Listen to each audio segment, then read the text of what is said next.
तो जनाब, हबीब इंश्योरेंस के 2025 के मालियाती नतायज आ गए हैं। अब सवाल ये पैदा होता है कि सरमायाकारों के लिए ये खबर अच्छी है या तशवीश की बात।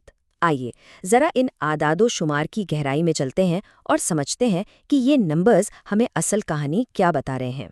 चलें जी, सीधा उस खबर से शुरू करते हैं जिसका हर सरमायाकार को इंतज़ार था।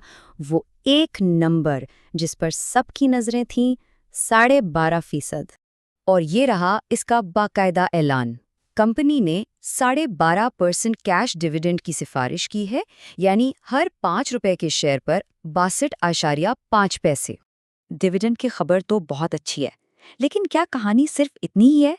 देखना यह है कि कंपनी के मुनाफे के अदादो-शुमार इस ऐलान के साथ मेल खाते हैं या नहीं। और यहीं पर कहानी में एक हैरानकुन मोड़ आता है। ज़रा देखें, टैक्स के बाद मुनाफा 236 मिलियन रुपए से गिरकर सिर्फ 118 मिलियन रुपए रह गया। मतलब तकरीबन 50% की कमी। इसी तरह फी शेयर आमदनी भी 1.91 रुपए से कम होकर सिर्फ 0.95 रुपए पर आ गई है।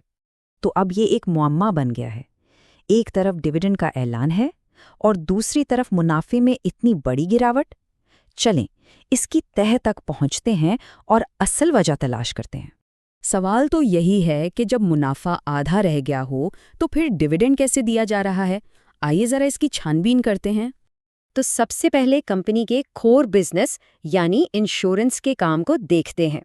और यहाँ हमें एक अच्छी खबर मिलती है। कंपनी का जो नेट इंश्योरेंस प्रीमियम है, मतलब पॉलिसियों से होने वाली आमदनी, वो पिछले साल के मुकाबले में 13% से भी ज़्यादा बढ़ी है। प्रीमियम में ये इजाफा साफ बता रहा है कि कंपनी का जो बुनियादी काम है वो मजबूत हो रहा है।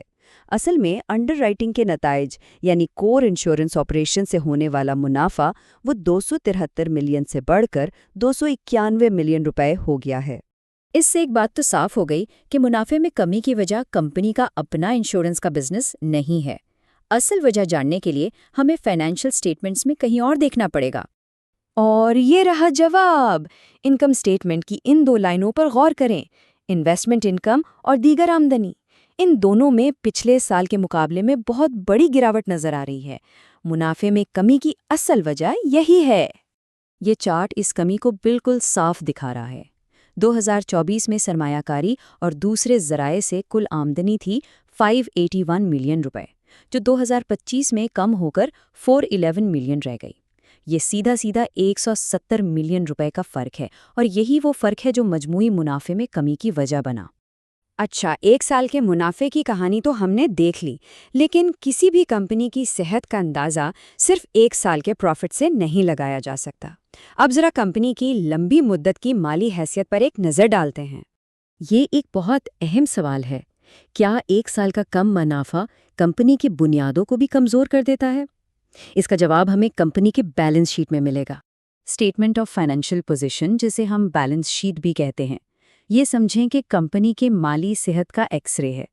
ये बताती है कि कंपनी के पास क्या कुछ है, यानी असासे, और इस पर वाजबात कितने हैं।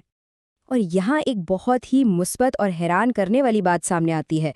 2024 में कंपनी के कुल असासे थे 6.48 अरब रुपए, जो 2025 में बढ़कर 7.77 अरब रुपए हो गए।